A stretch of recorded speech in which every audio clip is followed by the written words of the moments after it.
लोग कहते हैं कि बीज अच्छा होना चाहिए। मैं कहता हूँ पहले मिट्टी अच्छी होनी चाहिए।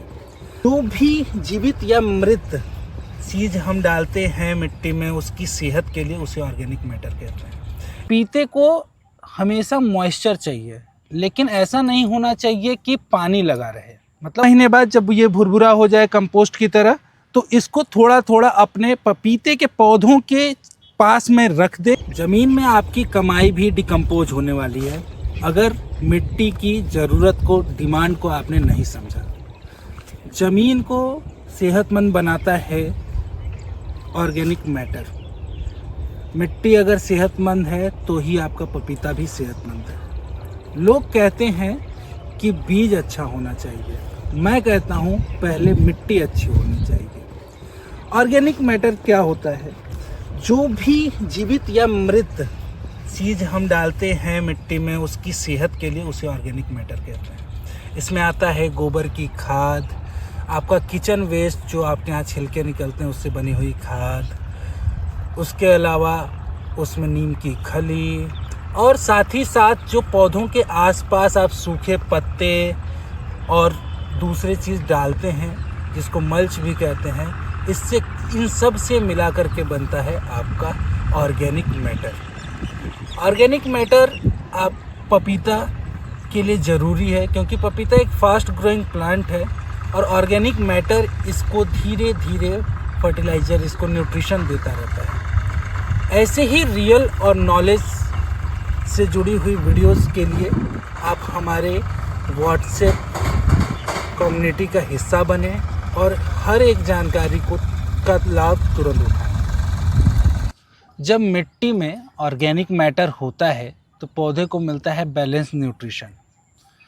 माइक्रोब्स एक्टिव रहते हैं।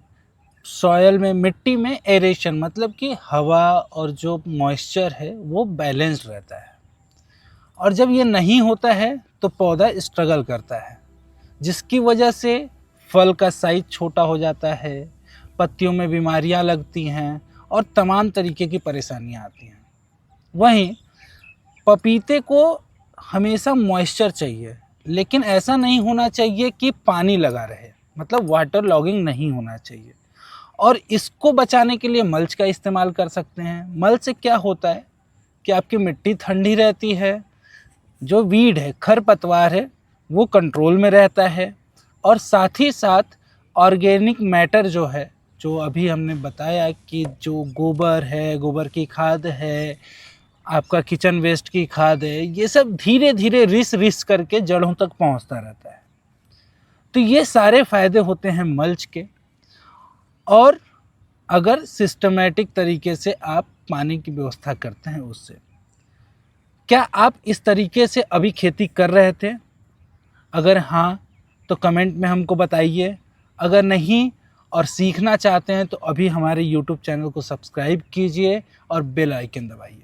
एक सिंपल कंपोस्ट बनाने के लिए आप किचन वेस्ट से भी बना सकते हैं, सूखे पत्तों से बना सकते हैं, और अगर आपके पास गाय है, भैंस है, मवेशी है तो इस तरीके से गोबर को आप इकट्ठा करके रख सकते हैं। और 2 महीने तक शेडी एरिया में, बहुत ज़्यादा धूप अगर उसको लगती है तो उसमें से कुछ न्यूट्रिशनल वैल्यूज़ कम हो सकते हैं, शेडी एरिया में आपको रखना है। बस ध्यान इतना देना है कि उसको थोड़ा मॉइस्चर देते रहें। और जब आप 2 महीने बाद जब वो भुरभुरा हो जाए, जिस तरीके से आप देख सकते हैं, अगर 2 महीने बाद जब ये भुरभुरा हो जाए कंपोस्ट की तरह, तो इसको थोड़ा थोड़ा अपने पपीते के पौधों के पास में रख दें। और ये आपका काम करेगा स्लो फर्टिलाइज़र की तरह, जो थोड़ा थोड़ा रिश्ता रहेगा। ऑर्गेनिक मैटर केमिकल कंपोजिशन के साथ साथ ज़रूरी है, और ये एक सस्टेनेबल तरीका है जिससे कि आपके पैसे भी बचते हैं।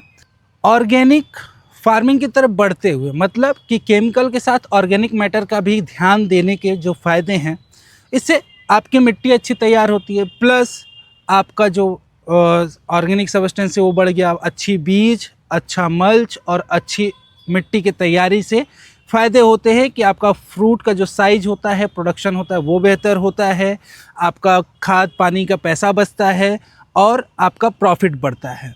इसीलिए दोस्तों, अगर आपकी मिट्टी ज़िंदा है तो पपीता भी ज़िंदा है और बेहतर आपको लाभ देगा।